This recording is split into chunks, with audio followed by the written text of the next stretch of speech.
আমরা এখন আলোচনা করব এসকিউএল এর কনস্ট্রেন্টস নিয়ে। তো কনস্ট্রেন্ট হলো এক ধরনের রেস্ট্রিকশন যেটা আমরা ডাটাবেসের টেবিলের কোনো কলামের উপরে দিয়ে থাকি। আমরা যদি ডাটাবেসের এই টেবিলটাকে লক্ষ্য করি, এখানে কয়েকজন স্টুডেন্টের ID, name, gender, age, weight এবং সিটি স্টোর করা আছে। লক্ষ্য করলে দেখা যাবে একদম ফার্স্ট যে পার্সনটা আছে তার ক্ষেত্রে আইডি মিসিং। তো এরকম তো হতে পারে না, একটা ক্লাসে যদি 10 জন স্টুডেন্ট থাকে প্রত্যেকেরই কিন্তু আইডি প্রেজেন্ট থাকতে হবে। আবার আমি দেখতেছি যে একই আইডিতে দুইজন স্টুডেন্ট এখানে এক্সিস্ট করতেছে, একজনের নাম সোনিয়া আর একজনের নাম রাকিব। আবার দেখতেছি লাস্ট কলামে একটা স্টুডেন্টের কোনো ইনফরমেশন নাই, শুধু তার সিটি আছে ঢাকা। তো এই বিষয়গুলো হলো অ্যানোমালিস। এই অ্যানোমালিস গুলো যাতে না হয় সেই জন্য আমাদেরকে কলামের উপরে কিছু রেস্ট্রিকশন দিয়ে দিতে হয় টেবিলটা ক্রিয়েট করার সময়। এই জন্য আমরা যেটা ইউজ করি সেটা হলো কনস্ট্রেন্ট। তো কনস্ট্রেন্ট যখন আমরা টেবিল ডিফাইন করব তখন ইউজ করতে পারি এইভাবে। আমরা জানি ক্রিয়েট টেবিল, এই স্টেটমেন্টের সাহায্যে আমরা একটা টেবিল ক্রিয়েট করতে পারি। আমাদেরকে ব্র্যাকেটের ভেতরে বলে দিতে হয় কলামের নেম, ডাটা টাইপ, এবং সেই ডেটা টাইপের জন্য যদি কোনো ধরনের স্পেসিফিকেশন থাকে, যেরকম ডেটা টাইপটা হতে পারে ইন্টিজার, হতে পারে ভ্যারকার, সেগুলো আমাদেরকে পরে বলে দিতে হয়। এবং তার সাথে আমরা কোনো না কোনো কনস্ট্রেইন্ট বলে দিতে পারি। এখন কনস্ট্যান্ট বিভিন্ন রকমের হয়ে থাকে, যেমন এখানে বলা হয়েছে not null, unique, primary key, foreign key, check, default, create index. তো এগুলোর মধ্যে এই টিউটোরিয়ালে আমরা নট নাল, ইউনিক, চেক এবং ডিফল্ট নিয়ে আলোচনা করব। আমরা চলে যাচ্ছি আমাদের মাইস্কুয়েল ওয়ার্কবেঞ্চ সফটওয়্যারে। আমি দেখতেছি যে এখানে অলরেডি টেবিল আছে এবং টেবিলে অনেক রকমের অ্যানোমালিজ আছে। সবার প্রথমে আমি যে কাজটা করব, এই টেবিলে যতগুলো রেকর্ড আছে সবগুলো রেকর্ডকে আমি মুছে দিব বা সরায় দিব। তার জন্য আমাকে যেই এসকিউএল স্টেটমেন্টটা লিখতে হবে সেটা হচ্ছে ট্রাঙ্কেট টেবিল। আমরা জানি ট্রাঙ্কেট টেবিল হলো এক ধরনের ডিডিএল কমান্ড, এটার সাহায্যে টেবিলের সবগুলো রেকর্ডকে আমি রিমুভ করতে পারি। ট্রাঙ্কেট টেবিল, তারপরে টেবিলের নাম হলো স্টুডেন্ট ইনফো। দেন আমরা যদি এই কোয়েরিটাকে এক্সিকিউট করি, দেখবো যে এক্সিকিউট হয়ে গেছে। যেহেতু এটা একটা ডিডিএল কমান্ড সেহেতু কোনো রো এখানে এফেক্টেড হয় নাই। আমরা যদি এই পাশে রিফ্রেশ দিয়ে দেখি, দেখবো যে টেবিলের হেডিং গুলো শুধুমাত্র প্রেজেন্ট আছে এবং যতগুলো রেকর্ড সবগুলো রেকর্ড কিন্তু চলে গেছে। এখন আমরা যেটা করব, আমাদের এই এক্সিস্টিং টেবিলে আমরা বিভিন্ন কলামের উপর বিভিন্ন ধরনের কনস্ট্যান্ট অ্যাপ্লাই করব। এই কাজটা টেবিল ক্রিয়েট করার শুরুতেও করা যায়। আমরা এখানে দেখব টেবিল অলরেডি ক্রিয়েট হয়ে আছে, এই অবস্থায় কিভাবে আমরা কনস্ট্রেন্ট অ্যাড করতে পারি। সবার প্রথমে আমি কনস্ট্যান্ট অ্যাড করব আইডি কলামের উপরে। আমরা জানি আইডি কলামে যে ভ্যালুগুলো থাকবে সবগুলো ভ্যালু হবে ইউনিক, অর্থাৎ সেম আইডিতে দুইজন স্টুডেন্ট থাকতে পারে না। আরেকটা বিষয়, আইডি কলামে কোনো ভ্যালু নাল হওয়া চলবে না। তো তার জন্য আমরা কিভাবে কনস্ট্যান্ট অ্যাড করব দেখা যাক। সবার প্রথমে আমি চাই যে আইডিতে যতগুলো রেকর্ড থাকবে সবগুলো হবে ইউনিক।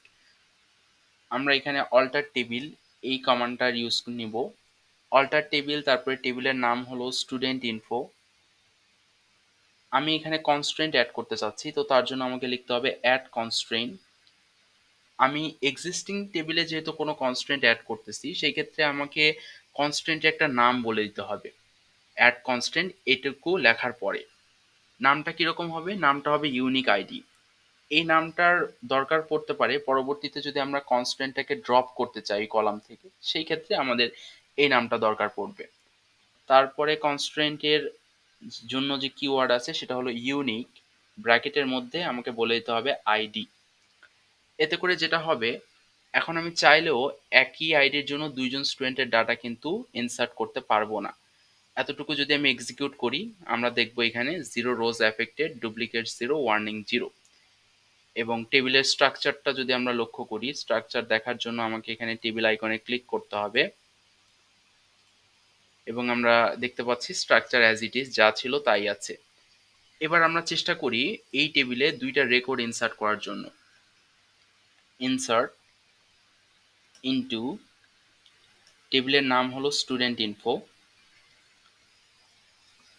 আমরা সবগুলো ভ্যালু ইনসার্ট করতে চাচ্ছি, তার জন্য আলাদা করে কলামের নাম বলার দরকার নাই। ভ্যালুজ হিসেবে আমি প্রথমে একটা ভ্যালু ইনসার্ট করব 101, নেম হবে আদনান, তার জেন্ডার হবে মেল, এজ হবে 23, ওয়েট হিসেবে আমি দিতে পারি 67.66। এবং আমরা জানি লাস্টে এখানে একটা কলাম কিন্তু প্রেজেন্ট আছে। আমি যদি লক্ষ্য করি ওয়েটের পরে কি আছে, সিটি আছে। তো সিটির জন্য আমাকে এখানে ডেটা দিতে হবে। সিটি হবে ঢাকা। এতটুকু লেখার পরে যদি আমি এতটুকুকে এক্সিকিউট করি, এক্সিকিউট করার জন্য আমাকে এই বাটনে প্রেস করতে হবে। আমি দেখবো যে এতটুকু এক্সিকিউট হয়েছে। দেন রিফ্রেশ দিয়ে যদি আমি দেখি, তাহলে আমি এখানে দেখতে পারবো টেবিলে একটা রেকর্ড ইনসার্ট হয়ে গেছে এবং 101 আইডি, নাম Adnan, gender M, age 23, weight হলো 67.66 এবং সিটি হলো ঢাকা। এখন আমাদের কাজ হলো সেম আইডি দিয়ে আমরা আরেকটা স্টুডেন্টের রেকর্ড ইনসার্ট করতে চাই, দেখি ফলাফলটা কি আসে। তো তার জন্য এখানে সবকিছু ঠিক আছে, আদনানের পরিবর্তে আমি এখানে অন্য কারো একটা নাম দিই। নাম আমি দিলাম আফিফা, জেন্ডার হবে এফ, এজ 23 না দিয়ে আমি দিয়ে দিলাম 22। বাকি যা আছে সবকিছু আমি সেম রাখলাম। দেন এতটুকু যদি এক্সিকিউট করতে চাই, এতটুকুকে আমার সিলেক্ট করতে হবে, দেন এই আইকনে ক্লিক করতে হবে। আমি এখানে দেখতেছি অলরেডি কিন্তু এরর চলে এসেছে, বলা হচ্ছে ডুপ্লিকেট এন্ট্রি 101 ফর কি ইউনিক আইডি। আমি যেহেতু বলে দিয়েছি ইউনিক আইডি এই কনস্ট্রেন্টের থ্রোতে যে আইডি কলামে যতগুলো ভ্যালুস থাকবে সবগুলো ভ্যালু হবে ইউনিক। যেহেতু এখানে 101 অলরেডি আছে, সেহেতু নতুন করে 101 ইনসার্ট হওয়ার কিন্তু কোনো প্রয়োজন নাই, দ্যাটস ওয়াই আমাদের এই এররটা দিয়েছে। তো এইভাবে আমরা চাইলে কোনো কলামের জন্য কনস্ট্রেন্ট স্পেসিফাই করে দিতে পারি ইউনিক। আমরা ইউনিক আইডির যে প্রবলেমটা সেটা কিন্তু সলভ করতে পেরেছি। বাট এখনো কিন্তু একটা সমস্যা আছে। সমস্যাটা হলো আমি যদি চাই উইদাউট আইডি আমি কিন্তু একটা রেকর্ড ইনসার্ট করতে পারবো, বাট এই বিষয়টা আমি চাচ্ছি না হোক। কারণ উইদাউট আইডি কোনো স্টুডেন্ট থাকতে পারবে না। কোনো স্টুডেন্ট যদি এক্সিস্ট করে অবশ্যই তার আইডি থাকবে। তো এই কলামের উপর আমি আরেকটা কনস্ট্যান্ট অ্যাড করতে চাই, সেই কনস্ট্যান্টটা হচ্ছে নট নাল। তো নট নাল এখানে কিন্তু দুইটা জিনিস আছে, একটা হলো নট এবং আরেকটা নাল, অর্থাৎ দুইটা আলাদা আলাদা ওয়ার্ড। তো এই কনস্ট্যান্টটা অ্যাড করার জন্য আমাকে যেটা করতে হবে সেটা হলো অল্টার টেবিল। সিমিলার ভাবে আমরা লিখবো আগে যেভাবে লিখে এসেছি, অল্টার, অল্টার টেবিল। টেবিলের নাম আমরা এখানে বলে দিব স্টুডেন্ট ইনফো। অলরেডি চলে এসেছে টেবিলের নাম। যখন আমরা নট নাল কনস্ট্যান্ট অ্যাড করতে যাচ্ছি তখন কিন্তু আমরা অ্যাড এই কিওয়ার্ডটা ইউজ করতে পারবো না, কারণ এই কিওয়ার্ডটা দিয়ে কাজ করা যাবে না এই ক্ষেত্রে। আমাদেরকে আগের মতো যেই প্রসেসটা, আগে আমরা যখন কোনো কলামকে মডিফাই করেছি ওইটা লিখতে হবে আমাদেরকে। আগে আমরা কলাম মডিফাই করার জন্য লিখতাম যে মডিফাই কলাম, তারপরে কলামের নেম থাকতো, কলামের নেম হলো আমাদের আইডি, তারপর আইডির জন্য ডেটা টাইপ হলো ইন্টিজার। দেন আমরা এটার সাথে আরো কিছু স্পেসিফাই করে দিতে চাচ্ছি, সেটা হচ্ছে নট নাল। অর্থাৎ আমরা কলামকে যেভাবে মডিফাই করতাম ঠিক ওইভাবে আমরা নট নাল কনস্ট্যান্টের জন্য কমান্ডটা লিখবো। আমাকে লিখতে হবে অল্টার টেবিল, তারপরে টেবিলের নাম, মডিফাই কলাম, কোন কলামটাকে আমরা মডিফাই করতে চাই, ID column, data type integer, আমি ইন্টিজারে রাখবো, পাশাপাশি আমি সেখানে অ্যাড করতে চাচ্ছি নট নাল। তো এইটা যদি আমি এক্সিকিউট করি, এক্সিকিউট করার পরে আমি যেটা দেখতে পারবো এটা সাকসেসফুলি এক্সিকিউট হয়েছে। এখন আমরা একটা নতুন রেকর্ড ইনসার্ট করব। রেকর্ড ইনসার্ট করব উইদাউট আইডি, আইডি ছাড়া। তো তার জন্য আমি এখানে স্পেসিফাই করে দিচ্ছি, আমি ইনসার্ট করব নেম, ইনসার্ট করব জেন্ডার, ইনসার্ট করব এজ, এজের পরে ইনসার্ট করব ওয়েট, তারপরে ইনসার্ট করব সিটি। নামটা আমি একটু চেঞ্জ করতে চাই, নামটা চেঞ্জ করে আমি এখানে নাম দিব সানজিদা। আইডি যেহেতু ইনসার্ট করতেছি না সো আইডি এটা বাদ, এটা হবে ফিমেল, এজ হবে 25, ওয়েট হিসেবে আমরা দিতে পারি 71.11, সিটি হিসেবে আমি দিতে পারি খুলনা। দেন আমরা যদি এসকিউএল কোয়েরিটাকে এক্সিকিউট করি দেখা যাক কি হয়। আমাদেরকে এই কোয়েরিটা এক্সিকিউট করতে হবে। এক্সিকিউট করার জন্য আমরা সিলেক্ট করলাম, সিলেক্ট করার পরে এখানে এক্সিকিউট করলাম। তো এখানে আমাদের কিন্তু একটা ওয়ার্নিং চলে এসেছে। ওয়ার্নিং নিয়ে আমাদেরকে কি বলতেছে, ওয়ান রো এফেক্টেড, তার মানে চেঞ্জ হয়েছে, কোনো একটা রেকর্ড অ্যাড হয়েছে এবং বলা হচ্ছে যে field ID doesn't have a default value, field আইডির কোনো ডিফল্ট ভ্যালু নেই। তো কি হয়েছে সেটা দেখার জন্য আমরা এখানে রিফ্রেশ দিতে পারি। এই যে আমরা লক্ষ্য করলে দেখব এখানে কিন্তু রেকর্ডটা ইনসার্ট হয়েছে, সানজিদা F25, ওয়েট হলো 71.11, সিটি হলো খুলনা। আইডি হিসেবে এখানে কিন্তু নাল ভ্যালু ইনসার্ট হয়নি, এতটুকু কিন্তু আমরা কনফার্ম হতে পেরেছি যে এখানে যে ভ্যালুটা ইনসার্ট হয়েছে সেটা নাল ভ্যালু না, ডিফল্ট ভ্যালু হিসেবে নিয়ে নিয়েছে 0। যদি ডিফল্ট ভ্যালু সেট করা থাকতো তাহলে ডিফল্ট ভ্যালুটা নিয়ে নিত। অর্থাৎ আমরা যদি কনস্ট্যান্ট স্পেসিফাই করি নট নাল, তাহলে অবশ্যই আমাদেরকে একটা ডিফল্ট ভ্যালু দিয়ে দিতে হবে। আর ডিফল্ট ভ্যালু যদি না থাকে সেই ক্ষেত্রে কিন্তু এখানে 0 ইনসার্ট হবে। নট নাল এবং ইউনিক এই দুইটা কনস্ট্রেন্ট নিয়ে কথা বলার পর এখন আমরা যে কনস্ট্রেন্টের নিয়ে কথা বলতে চাচ্ছি সেটা হচ্ছে ডিফল্ট। আমরা যদি আমাদের টেবিলের রেকর্ডগুলোর দিকে লক্ষ্য করি, প্রত্যেকটা রেকর্ডের ক্ষেত্রে একটা করে সিটির নাম সেখানে দিয়ে দেওয়া আছে। এখন কোনো স্টুডেন্ট যদি সিটির নাম ইনসার্ট না করে, আমি চাচ্ছি বাই ডিফল্ট একটা সিটি আমাকে শো করবে, সেই সিটিটা হতে পারে নোয়াখালী। তো তার জন্য আমাকে যেটা করতে হবে, ঠিক নট নাল যেভাবে আমি করেছি একইভাবে আমাকে কমান্ডটা লিখতে হবে, অল্টার টেবিল, তারপরে আমরা টেবিলের নাম স্পেসিফাই করব, টেবিলের নাম হবে স্টুডেন্ট ইনফো, তারপরে আমাকে লিখতে হবে মডিফাই কলাম। যখন আমরা নট নাল কিংবা ডিফল্ট কনস্ট্যান্ট নিয়ে কাজ করতেছি তখন আমাদেরকে মডিফাই কলাম এই জিনিসটা লিখতে হবে। তারপরে বলে দিতে হবে কলামের নেম সিটি, ডেটা টাইপ আমি ভ্যারক্যারই রাখতে চাই, ভ্যারক্যার আমি 20 যদি থাকে ভালো, না হলে আমি 20 করে দিলাম, মানে 20 ক্যারেক্টার বিশিষ্ট একটা সিটির নাম হবে ম্যাক্সিমাম। তারপর আমাকে যেটা বলে দিতে হবে সেটা হলো ডিফল্ট ভ্যালু, ডিফল্ট, এরপরে আমাকে ভ্যালুটা স্পেসিফাই করে দিতে হবে। এটা আমরা সিঙ্গেল কোটেশনও করতে পারি, ডাবল কোটেশনও করতে পারি। ডিফল্ট সিটি হলো নোয়াখালী। তো এটা হলো আমার এসকিউএল স্টেটমেন্ট। মডিফাই কলাম, তারপরে কলামের নামটা আমরা বলে দিয়েছি, তারপরে ডেটা টাইপ বলে দিয়েছি, দেন ওই কলামের জন্য ডিফল্ট একটা ভ্যালু কিন্তু আমি এখানে সেট করে দিয়েছি। আমার কাজ হবে এখন এতটুকু এক্সিকিউট করা, এতটুকু আমি এক্সিকিউট করি, এক্সিকিউট করলে দেখবো এটা সাকসেসফুল এক্সিকিউট হয়েছে, 0 রোজ এফেক্টেড, 0 ডুপ্লিকেট, 0 ওয়ার্নিং। এরপর আমরা যেটা করব, একটা নতুন রেকর্ড ইনসার্ট করব বাট উইদাউট সিটি, দেখা যাক কি আসে। এখানে কলামের নামটা হবে এজ, এখানে স্মল লেটার বা ক্যাপিটাল লেটার কোনো সমস্যা করে না। 0 অবশ্যই হবে না, কারণ 0-তে অলরেডি একটা রেকর্ড আছে। আমি যদি নতুন করে ইনসার্ট করতে যাই তাহলে আমাকে এখানে দেখাবে যে ডুপ্লিকেট এন্ট্রি।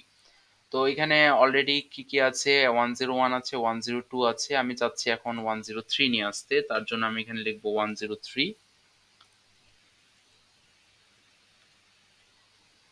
নাম হিসেবে আমি দিব এখানে রফিক, জেন্ডার অবশ্যই এটা মেল হবে, তারপরে এজ হবে 26, ওয়েট হবে 73.21। তারপর আমি কোনো সিটির নাম দিতে চাচ্ছি না, তো সিটির এই অংশটা আমি মুছে ফেলি এবং আমি এবার দেখার চেষ্টা করি যে আসলে কি ইনসার্ট হয়। এতটুকু আমি সিলেক্ট করলাম, দেন এতটুকুকে এক্সিকিউট করলাম, এক্সিকিউট করার পর যদি আমি টেবিলের স্ট্যাটাসটা রিফ্রেশ দিই, আমি কিন্তু দেখেন এখানে নোয়াখালী ইনসার্ট করি নাই, বাট এখানে কিন্তু নোয়াখালী চলে এসেছে অ্যাজ এ ডিফল্ট ভ্যালু হিসেবে। তো আমরা ডিফল্ট কনস্ট্যান্টের ইউজটাও দেখলাম যে কিভাবে এটা ইউজ করা হয়। কোনো একটা কলামের জন্য যদি আমরা ডিফল্ট ভ্যালু আগে থেকে সেট করে রাখতে চাই, সেক্ষেত্রে আমরা ডিফল্ট কনস্ট্যান্ট ইউজ করতে পারি। ডিফল্ট কনস্ট্রেন্টের পরে আমরা এখন যেটা ইউজ দেখব সেটা হলো চেক কনস্ট্রেন্ট।